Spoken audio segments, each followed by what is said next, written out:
At the 50th anniversary gala for Bennett Legacy Care, my father raised a champagne glass in front of 400 donors, doctors, and investors, and said my sister Natalie was the future of our family.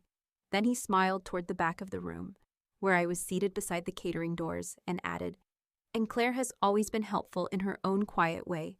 The room laughed softly, not cruelly, not loudly, worse, politely. The way people laugh when they already agree you don't belong. I was 32 years old, wearing a navy dress I had bought on clearance, sitting under a leaking air vent while my sister stood beneath a spotlight in a silver gown, accepting the company my grandmother had built from her nurse's wages and a second-hand desk. What no one knew was that 3 hours earlier, my father had signed the papers to remove me from the operations department completely. No title, no office, no future. Just a severance check and a quiet exit after 15 years of doing the work no one wanted to see. Then, as Natalie hugged him on stage and cameras flashed across the ballroom, an elderly man in a brown wool coat stepped out from behind the donor wall and walked straight toward me. He placed a worn blue notebook in my hands. The cover was cracked. The pages smelled faintly of lavender and hospital soap. He leaned close and said, "Your grandmother told me to give you this on the night your family finally mistook kindness for weakness." Inside that notebook was the one thing my father had spent years trying to bury. Proof. Not of what I owned, of what I had already built. But before I tell you what was written on the first page, I want to ask you something. Have you ever been the one in the family who did the work, carried the weight, kept quiet, and still got treated like you were nothing? Tell me where you're watching from, and tell me this. When family uses your silence against you, do they still deserve your loyalty? Because what my grandmother left behind didn't just change my place at that table. It changed who was allowed to sit at the head of it. My name is Claire Bennett. For most people, the Bennett name meant something. In Chicago, it was printed on hospital donation plaques, community centers, and the side of 6 rehabilitation facilities across Illinois. People saw our family name and thought of success, compassion, legacy. But inside our own house, that name belonged to everyone except me. My grandmother, Margaret Bennett, started Bennett Legacy Care in 1974 with nothing but her nursing license, 8 elderly patients nobody else wanted, and a belief that getting older should never mean becoming invisible. She wasn't a businesswoman back then. She was a widow working night shifts who noticed that too many families treated their aging parents like problems to solve, instead of people to love. So she rented a small building outside Chicago, hired 2 nurses, and built something different. A place where patients weren't called room numbers. They were called by their names. 40 years later, that little care home became a private healthcare network worth millions. My father, Richard Bennett, inherited the CEO chair, but my grandmother was the one who built the foundation underneath it. She never let anyone forget that, especially me. When I was 8 years old, doctors told my parents I had an auditory processing disorder. My hearing was fine, but sometimes my brain needed extra time to organize sounds, especially when several people spoke at once. In a classroom, it meant I answered slower. At family dinners, it meant I sometimes missed jokes or needed someone to repeat a question. My parents called it a challenge. Then slowly, over the years, they started treating it like a limit. My older sister Natalie was the opposite. Fast, confident, perfect. She could walk into any room and own it within 5 minutes. Straight A student, debate captain, MBA from Boston. By 28, she was already speaking at healthcare conferences about the future of patient management. My father loved telling people about Natalie. He collected her achievements like trophies. But when people asked about me, his answers got shorter. Claire helps out with operations. That was the sentence that summarized my entire life. Helps out. Not leads, not creates, not builds. Helps. When Natalie graduated college, my parents rented a private restaurant downtown and invited 70 people. When I finished my healthcare administration degree from a state university, my mother Evelyn gave me a card 2 days late and said, "We're proud you found something realistic for yourself." Realistic. That word stayed with me. Because in my family, realistic meant don't aim too high, don't embarrass yourself, know your place. The only person who never spoke to me that way was Grandma Margaret. Every Saturday morning, I visited her old brick house near Lincoln Park. While everyone else brought her business reports and investment questions, I brought coffee and sat with her on the porch. She would tell me stories about patients she never forgot. The retired teacher who cried because a nurse remembered her favorite song. The veteran who refused physical therapy until someone asked about his old baseball cards. The lonely widower who improved faster after staff simply started eating lunch with him. Claire, Grandma told me once, tapping her blue notebook, "Your father studies numbers, your sister studies opportunities." She smiled. "You study people." I looked away. "People don't put that on a resume, Grandma." "No," she said, "but they build everything worth keeping." That blue notebook went everywhere with her. It wasn't expensive. Just a simple leather notebook filled with decades of handwriting, patient names, employee ideas, mistakes she never wanted repeated, lessons she learned. Sometimes I caught her writing things after I left the room. I never asked what. I wish I had. Because years later, those pages would become the only record of who really protected her company. When I turned 26, I officially joined Bennett Legacy Care. I thought maybe this was my chance. Maybe if my father saw me work hard enough, he would finally understand I belonged there too. My starting position: operations assistant. Salary: $46,000 a year. Natalie joined 2 years later as vice president of strategic growth. Her salary was almost 6 times mine. My father said it wasn't personal. "It's just business, Claire. Natalie's qualifications are different." So I accepted it. I organized schedules, handled patient complaints, reviewed reports nobody else wanted to read. I visited facilities when executives only looked at spreadsheets. And slowly, I started noticing patterns. One location had higher employee turnover because the scheduling system ignored childcare needs. Another facility was wasting thousands every month because supply orders weren't coordinated. Patients weren't unhappy because of medical care. They were unhappy because small human details were disappearing. So I started fixing them. Quietly, a new scheduling process, a better patient feedback system, a family communication program. Nothing with my name attached. Nothing that earned applause. But complaints dropped. Employee retention improved. Costs decreased. When executives praised the improvements, my father congratulated Natalie's leadership team. Nobody asked who designed the changes. Nobody except Grandma Margaret. A few months before she passed away, she asked me to visit. She was 85 then. Her body had weakened, but her eyes were still the same. Sharp, warm, seeing everything. The blue notebook sat beside her chair. "Claire," she said, "promise me something. Anything. Don't let this family convince you that quiet people don't change the world." I smiled because I thought she was just comforting me. She wasn't. She was preparing me. Then she handed me the notebook. "Not yet," she said when I tried to open it. "When the day comes that you finally stop asking them to see you." Your hand covered mine. "You'll know it's time." 3 months later, she was gone. And for 2 years, that notebook stayed unopened in my apartment closet. Because part of me was still waiting for my father to notice, waiting for my mother to defend me, waiting for Natalie to admit I mattered. I didn't know that while I was waiting for my family to choose me, my grandmother already had. For 2 years after Grandma Margaret died, I kept showing up. That was the part people never understood. Being ignored by your family doesn't always look dramatic. Sometimes there are no screaming arguments, no doors slammed, no final goodbye.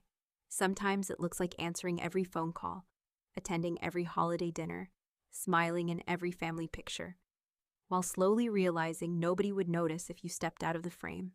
At Bennett Legacy Care, I became very good at being invisible. Executives walked past my desk every morning. Some knew my coffee order, most didn't know my job title. But every week, department heads used reports I created. Every month, leadership meetings discussed improvements that came from systems I designed.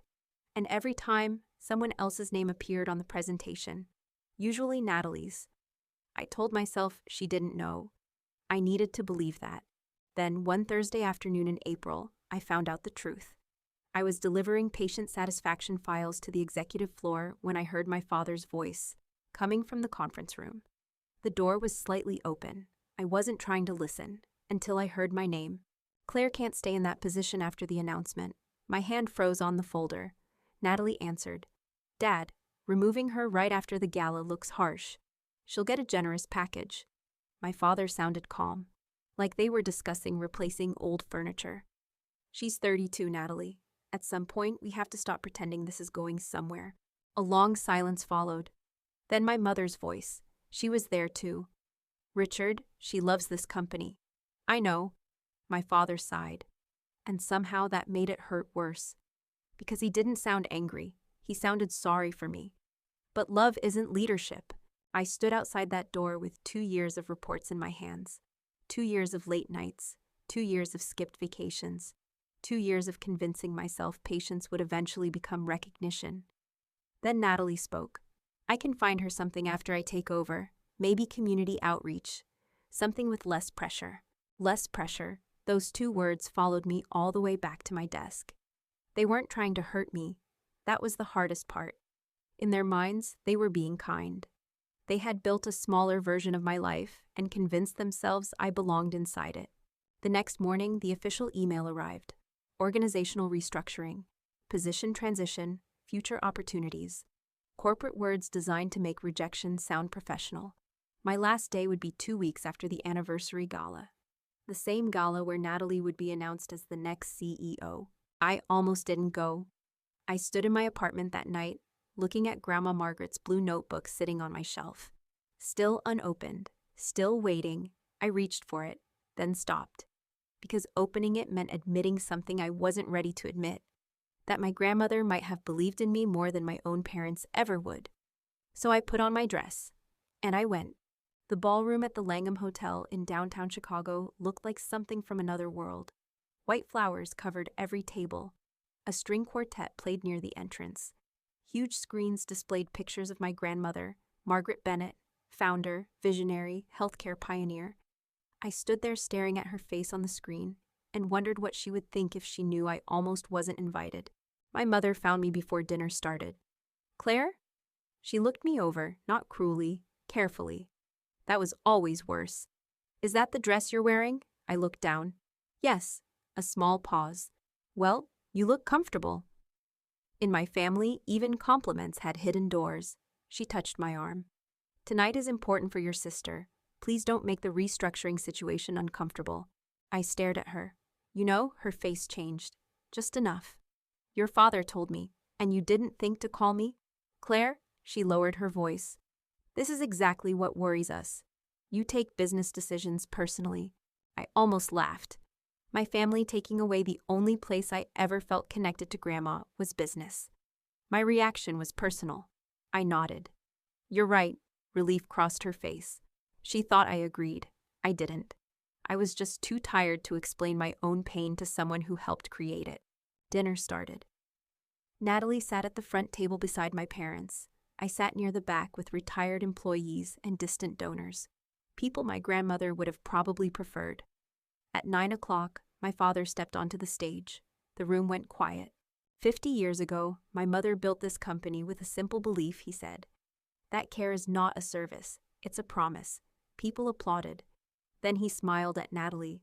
And tonight, I'm proud to announce the person who will carry that promise into the future. The spotlight moved. My sister stood. Natalie Bennett will become the next CEO of Bennett Legacy Care. The room erupted. Everyone stood, everyone except me. Not because I was angry, because for a moment I physically couldn't move. My grandmother's company, her life's work, the place where she taught me that quiet people mattered. And somehow there was no room for me inside it. Then my father continued. Of course, Natalie didn't do this alone. Claire has always helped us behind the scenes. The audience turned. A few people clapped politely, behind the scenes. That was where they wanted me. That was where they had always wanted me. Hidden, useful, small. I looked down at my hands, and for the first time, I stopped wondering what I needed to do for my family to finally see me. A different question entered my mind. What if Grandma Margaret already had? That was when I noticed him, an older man standing near the exit. Gray hair, brown coat, watching me, not the stage. Me. A few minutes later, while everyone surrounded Natalie with congratulations, he approached my table. Claire Bennett? Yes? My name is Thomas Reed, He handed me his card.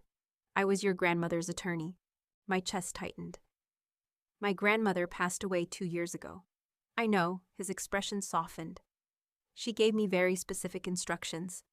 He reached into his coat and removed something wrapped in brown paper. I already knew what it was before he handed it to me. The blue notebook, except this wasn't my copy. This was another one, older, filled.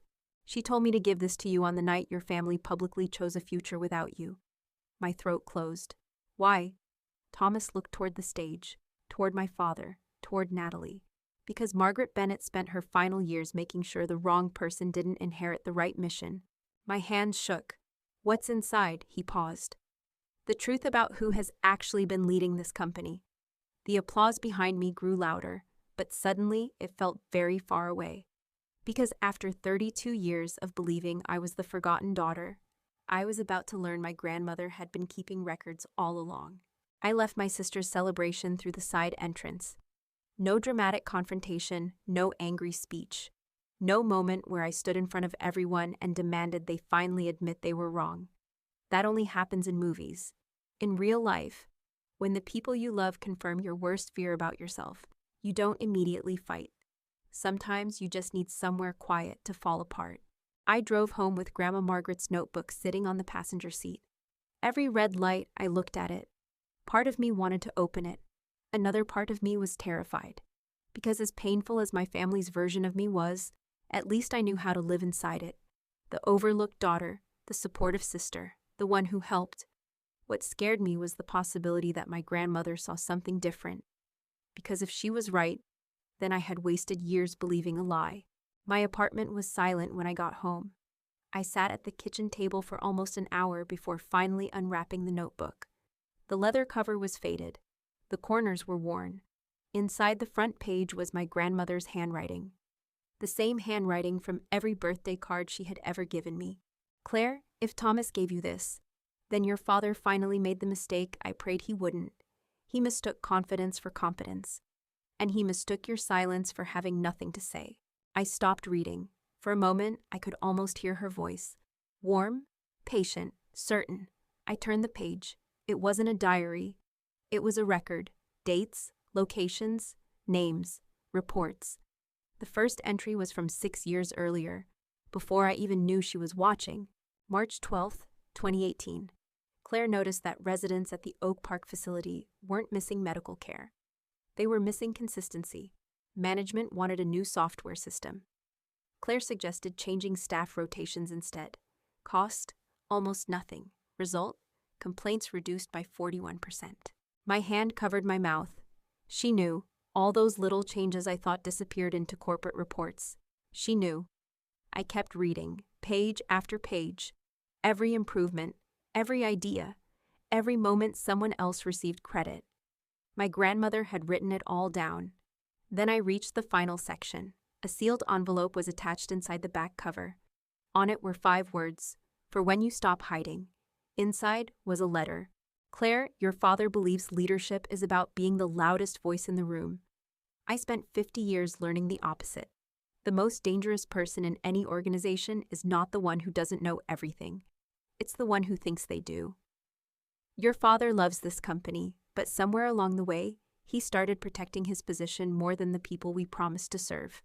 I tried to warn him. He stopped listening. That is why I made a decision. I have activated the Founder Protection Clause. I read the sentence 3 times. Founder Protection Clause? I had never heard of it. The letter continued. When I created Bennett Legacy Care, I included one safeguard. If leadership ever moved away from our original mission, succession would require an independent review. Not just ownership, not just family approval. Proof. Proof that the next leader understands what this company exists to protect. I have submitted years of documentation. And Claire, most of that documentation is yours. I sat frozen. My entire life, I thought I was trying to earn a place in my family's company. I didn't know I had already shaped it. My phone buzzed. A message from Natalie. Dad told me Thomas Reed approached you tonight. Please don't make this into something bigger than it is. I stared at those words. Something bigger. That was always the problem. They spent years making me feel small, then acted surprised when I finally stopped agreeing. A second message appeared. Claire, seriously, whatever Grandma left you, she was emotional at the end. She wasn't thinking clearly. That one hurt. Because it wasn't about me anymore. It was about Grandma, the woman who built everything they were fighting over.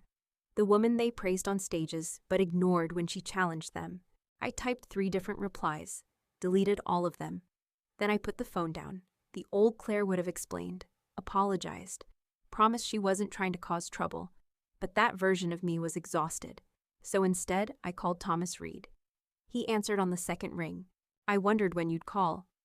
You knew what was inside? Yes. And you never told my father? Your grandmother specifically instructed me not to. Why?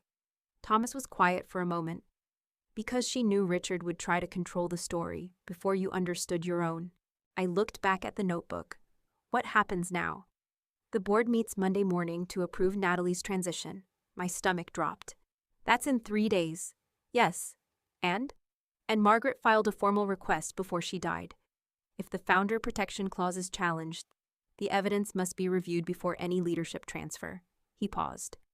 But only a Bennett family member can activate that review. I already knew what he meant. Me. Yes. I closed my eyes. If I did this, everything changed. My father would see it as betrayal. Natalie would think I was stealing what belonged to her. My mother would say I was tearing the family apart. Thomas seemed to hear my hesitation. Claire, your grandmother told me something the day she signed those documents. What? She said, my granddaughter will spend her whole life opening doors for other people. One day, someone needs to remind her she's allowed to walk through one herself. I cried then, quietly, not because I was angry, because for the first time, someone had left me more than responsibility. They left me permission. The next morning, I didn't go to work early. I didn't organize files. I didn't prepare reports for people who wouldn't acknowledge me. Instead, I sat at my kitchen table and studied every page Grandma Margaret left behind. The financial records, the patient reports, the leadership documents, and something became painfully clear. Natalie wasn't the villain. My father wasn't destroying the company intentionally. That would have been easier. The truth was more complicated.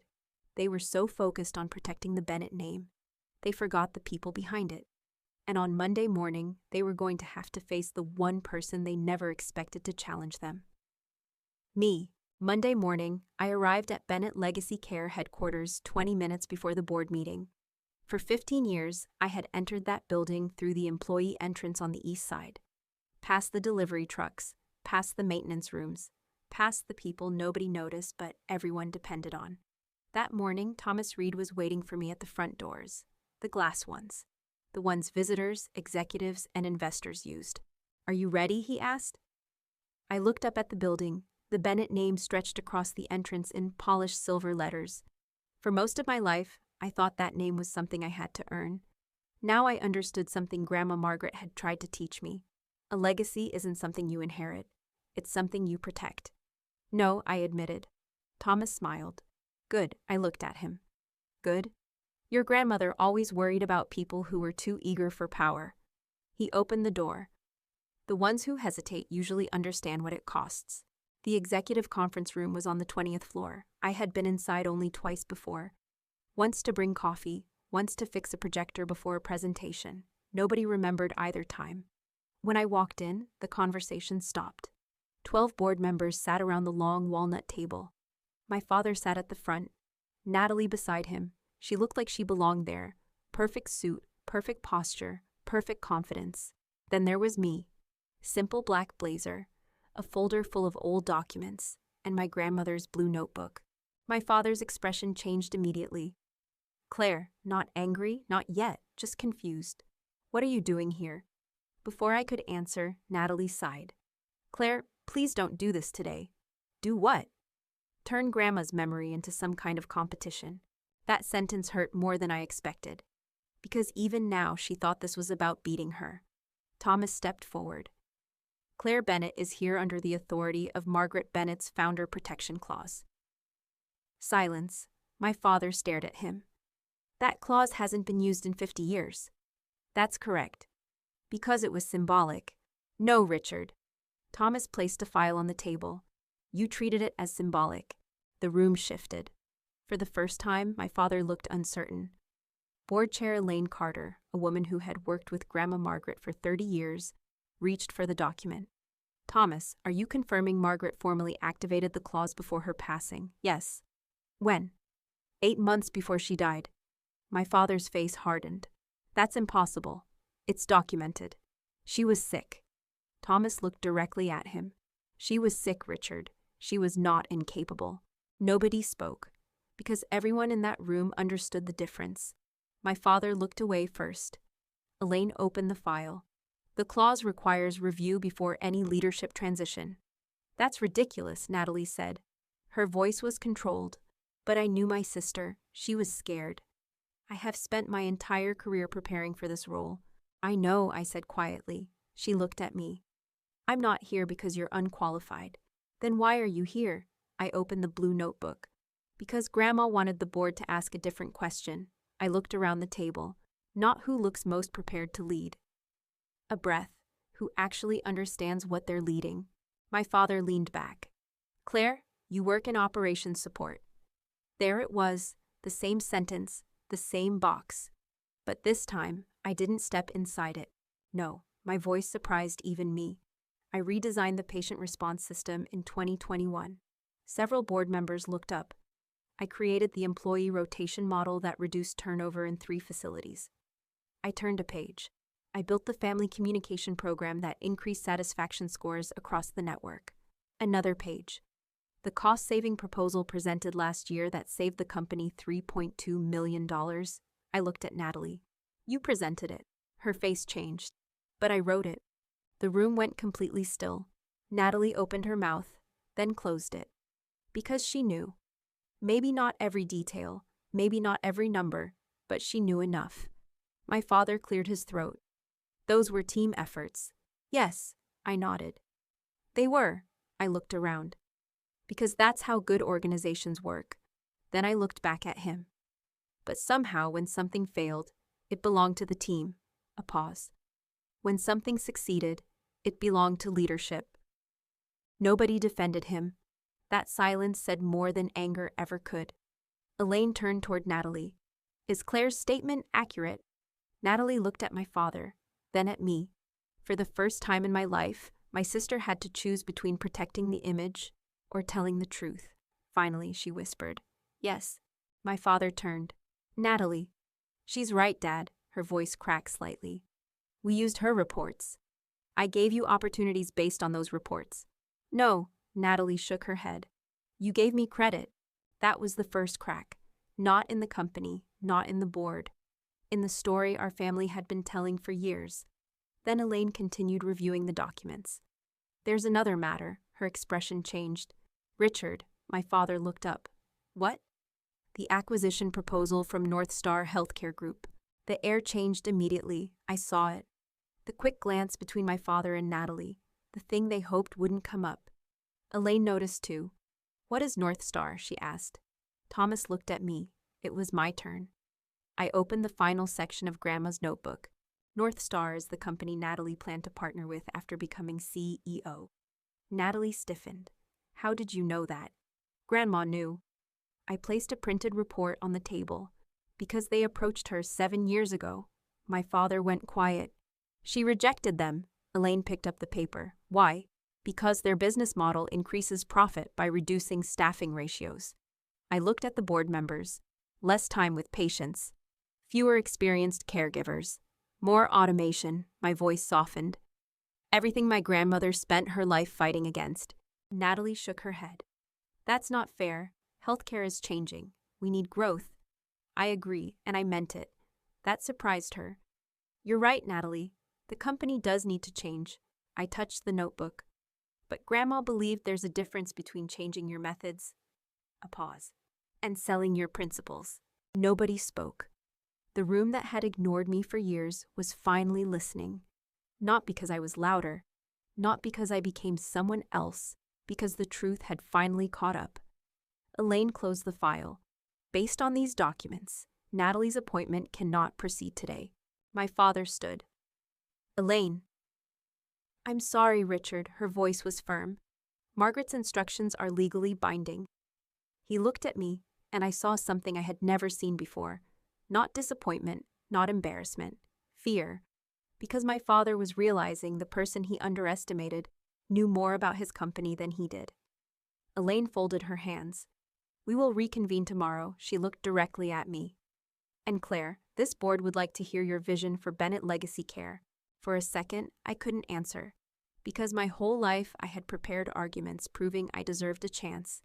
I never prepared for what I would say when someone finally gave me one. As everyone left, Natalie stayed behind. Just the two of us. The perfect daughter and the forgotten one. She looked at the notebook. "Did Grandma really write all that about you?" "Yes." A painful smile crossed her face. "She never wrote anything like that about me." That was when I understood. My sister had spent her whole life chasing approval. I had spent mine chasing recognition. Neither of us ever felt like we had enough. "I'm sorry," she whispered. I didn't forgive her. Not yet. But for the first time, I believed she meant it. I didn't sleep the night before the second board meeting. Not because I was afraid of losing. I had spent most of my life losing things I never really had. Approval, recognition, a place in my own family. What scared me was winning. Because winning meant I could no longer hide behind the excuse that nobody gave me a chance. Now I had one. And I had to decide what kind of person I would become with it. At 7 in the morning, I sat at my kitchen table with Grandma Margaret's notebook open beside my laptop. I had prepared a presentation, not a perfect one. Not the kind Natalie would create with expensive graphics and confident phrases. Mine was simple: numbers, stories, problems, solutions. The same way Grandma taught me. Before leaving, I turned to the last page of her notebook one more time. There was a sentence written there I hadn't noticed before. "Power does not reveal your value, Claire. It reveals your character." I carried those words into the boardroom. When I arrived, everyone was already there, including my father. But something was different. For the first time in my life, Richard Bennett wasn't sitting at the head of the table. Elaine Carter was. The board had moved his seat. Only a few chairs, maybe 6 feet. But everyone in that room understood what it meant. Power had shifted. My father understood too. He just wouldn't admit it. "Let's begin," Elaine said. "Natalie, you'll present first." My sister stood. And honestly, she was impressive. She always had been. She explained expansion plans, technology upgrades, investment strategies. She talked about making Bennett Legacy Care a national brand. The board listened carefully. So did I. Because the truth was something my younger self never wanted to admit. Natalie was talented. Her success wasn't fake. The problem was never that she had value. The problem was my family acted like her value meant I had none. When she finished, several board members nodded. Then Elaine turned to me. "Claire?" My father looked down at the table. He expected me to fail. Maybe a small part of me still expected it too. I connected my laptop. The first slide appeared. No fancy title, no corporate slogan, just a picture. A woman sitting beside an elderly man holding a birthday cupcake. "This is Mr. Anthony Russo," I said. "He was a patient at our Oak Park facility 4 years ago." The board looked confused. I continued. "When Mr. Russo arrived, he refused therapy. His family thought he had given up." I changed slides. But one caregiver noticed something. He wasn't refusing treatment because he was difficult. He was refusing because his wife had died 2 months earlier, and nobody had asked him about her. The room stayed silent. So we changed our intake process. I clicked again. Not a $1 million system. Not a consultant. 1 extra page. A pause. "What should we know about the person behind the patient?" Elaine smiled slightly. She recognized Grandma Margaret's philosophy. After that change, patient participation increased 18%. Another slide. Family complaints dropped. Another. Recovery program completion improved. Then I looked around the table. Growth matters, profit matters, but in healthcare, forgetting people is the most expensive mistake you can make. For the next 40 minutes, I presented everything: the staffing problems, the overlooked employees, the facilities that needed investment, the expansion opportunities that didn't require sacrificing care quality. When I finished, nobody spoke. Then board member David Harris leaned forward, a man who had never said more than 3 words to me before. Claire, how long have you been preparing this? I looked at Grandma's notebook. Honestly? A small breath. About 15 years. My father looked up. That answer landed harder than any accusation, because suddenly he understood. I wasn't inexperienced. I was unseen. Elaine folded her hands. There is one final issue. Everyone turned. Richard, my father, stiffened. The board reviewed the North Star negotiations. His face changed. What about them? You failed to disclose several conditions of the agreement. Natalie looked confused. What conditions? That was the moment I realized something. She didn't know. My father hadn't even told her. Elaine opened the file. North Star requested authority to replace regional care directors within 18 months. Natalie blinked. What? And reduce senior staff positions by an estimated 22%. No, Natalie shook her head. That wasn't in the proposal I saw. My father stayed silent, and that silence answered everything. Dad? Her voice sounded younger, almost like mine used to. You knew? Richard rubbed his forehead. You don't understand the pressure I was under. Nobody interrupted. The industry is changing. Smaller companies are disappearing. I was trying to protect what your grandmother built. No, the word came from me, quiet but firm. Everyone looked over. You were trying to protect losing it. His expression hardened. That's easy for you to say. No, it isn't. For the first time, I let him hear the pain. Because I know exactly what it feels like to be afraid you're not enough. The room softened. You taught me that feeling. He looked away. And that hurt more than if he had yelled. Because somewhere inside him, he knew. Elaine finally spoke. The board has reached a decision. My father closed his eyes. Effective immediately, the North Star agreement is terminated. A breath moved through the room. Additionally, we are requesting Richard Bennett step down as CEO. My mother wasn't there. There were no cameras, no public humiliation. Just a man sitting quietly as the company he inherited chose a different future. The same company his mother built. After a long silence, my father nodded. Just once. I understand. Nobody celebrated. Nobody clapped. Because this wasn't a victory. It was a consequence. Then Elaine looked at me. The board would like to offer you the interim leadership position. Every person at the table turned, including Natalie, including my father. The old Claire would have immediately said no. She would have worried about upsetting everyone. She would have apologized for being chosen. But that Claire had spent enough years making herself smaller. I'll accept. My father looked at me. Really looked. Not at the daughter he imagined. Not at the limitations he created. Me. And for the first time in 32 years, he asked me a question. Not Natalie. Not anyone else. Me. What happens now? I could have hurt him. I could have reminded him of every dinner where he ignored me. Every meeting where he overlooked me. Every moment he made me feel invisible. Instead, I remembered Grandma's words. Power reveals character, so I answered honestly. Now we fix what's broken. A pause. The company. I looked at him. And maybe someday, the family.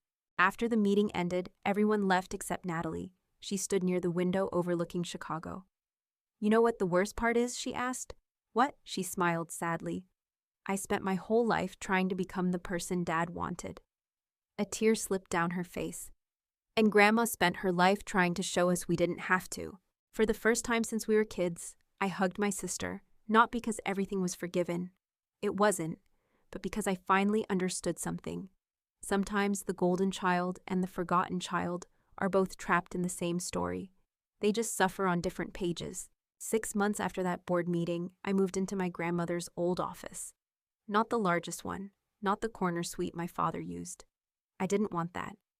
Grandma Margaret's office was smaller, brick wall, wooden shelves, a window overlooking the neighborhood where she opened her first care center 50 years earlier. The board offered to renovate it, new furniture, modern design, something that looked more like an executive office. I said no. I kept her old desk. The scratches, the coffee stains, the little marks from decades of decisions made by a woman who cared more about doing the right thing than looking important. On my first day, I placed the blue notebook on the shelf behind me. Not locked away, not hidden, visible. Because the biggest mistake my family ever made was believing quiet things weren't powerful. Bennett Legacy Care changed. Slowly, not overnight. Real change never happens that way. We canceled the North Star partnership. We created a caregiver advisory board, giving nurses and staff members a direct voice in company decisions. We expanded technology where it helped people, not where it replaced them. And every month, I visited a different facility without announcing it first. Not as an inspection, as a reminder. My grandmother didn't build her company from the top floor. She built it one conversation at a time. 1 year after I became CEO, employee retention reached the highest point in company history. Patient satisfaction improved. And somehow, despite everyone warning me that compassion wasn't a business strategy, profits grew too. Because people take care of companies that take care of them. Natalie stayed. That surprised everyone, including me. The board offered her another executive position. At first, she refused. "I don't want people thinking I'm only here because I'm your sister," she told me. I almost laughed. Because for the first time, Natalie understood a feeling I had carried my whole life. Wanting to know you earned your place. So I made her do what Grandma would have done. Interview, present, prove herself. And she did. Not as the perfect daughter, not as the chosen one, just Natalie. She became our Chief Development Officer. And honestly, she was excellent. Because once she stopped trying to protect an image, she finally became a person. Our relationship didn't magically heal. People like pretending forgiveness is a single moment. It isn't. Forgiveness is hundreds of small choices, answering a phone call, having coffee, admitting pain without turning it into a weapon. Some Saturdays, Natalie and I walked by the lake and talked about everything we avoided for 30 years. She told me how lonely it was being the child who could never fail. I told her how lonely it was being the child nobody expected to succeed. Different wounds, same house. My mother changed too, not quickly. At first, she apologized too much. Every conversation became, "I'm sorry we did this. I'm sorry we didn't notice that. I'm sorry I wasn't better." One afternoon, I finally stopped her. "Mom," she looked nervous, like she was still waiting for me to leave. "I don't need you to spend the rest of your life apologizing for being my mother." Her eyes filled with tears. "I need you to actually be my mother now." And slowly, she learned. She stopped asking only about work. She asked about me, what books I listened to, where I traveled, what made me happy. Simple questions. Questions I had waited decades to hear. My father was different. Healing with him was harder, because his biggest mistake wasn't that he didn't love me. It was that he loved the version of me he created in his mind, more than the person standing in front of him. For months, our conversations lasted 5 minutes. Weather, work, safe topics. Then one evening, he came to my office, the same office that once belonged to his mother. He stood in the doorway holding an old photograph. It was Grandma Margaret in 1974, standing outside her first care center, young, determined, fearless. "She always scared me a little," he admitted. That was the first honest thing my father had said to me in years. Why? He looked at the photo. Because she never needed anyone's approval. A sad smile crossed his face. And I spent my entire life chasing hers. I didn't say anything. For once, I let him be the one searching for words. When Natalie succeeded, it made me feel like I succeeded. He looked down. "And when you struggled?" A pause. I saw my own fear. My chest tightened. "I was a child, Dad." "I know." His voice broke. "I know that now. For years, I imagined that moment. My father finally admitting he was wrong. I thought it would feel like winning. It didn't. It just felt sad, because an apology can open a door, but it cannot give back the years spent outside of it. Still, doors matter. Before he left, my father stopped. "Claire? Yes. Your grandmother chose right." I waited my entire childhood to hear something like that. But when it finally came, I realized something surprising. I didn't need it anymore. I was grateful. But I was already whole. That was Grandma Margaret's real gift. Not the company, not the documents, not the power. She gave me the chance to discover the person I was before everyone else told me who I wasn't. For years, my family thought my quietness meant I had nothing to offer. They thought needing more time meant I wasn't capable. They thought being different meant being less. They were wrong. The same things they misunderstood about me became my greatest strengths. I listened because I knew what it felt like not to be heard. I noticed people because I knew what it felt like to be invisible. I protected others because I knew what it felt like when nobody protected me. My grandmother didn't choose me because I was better than Natalie. She chose me because she knew I would remember something my family forgot. Success means nothing if you lose yourself getting there. So I want to ask you something. If you spent years being underestimated by the people closest to you, would you give them another chance after they finally realized your worth? Or would you protect your peace and walk away? Do you believe family is defined by blood, or by the people who choose to truly see you? Share your thoughts below, because someone reading your words today might be exactly where I was years ago, waiting for permission to believe they matter. And maybe your story is the reminder they need, because sometimes the greatest inheritance you receive isn't money. It isn't a title. It isn't a company. It's finally understanding your own value and knowing nobody else gets to take it away.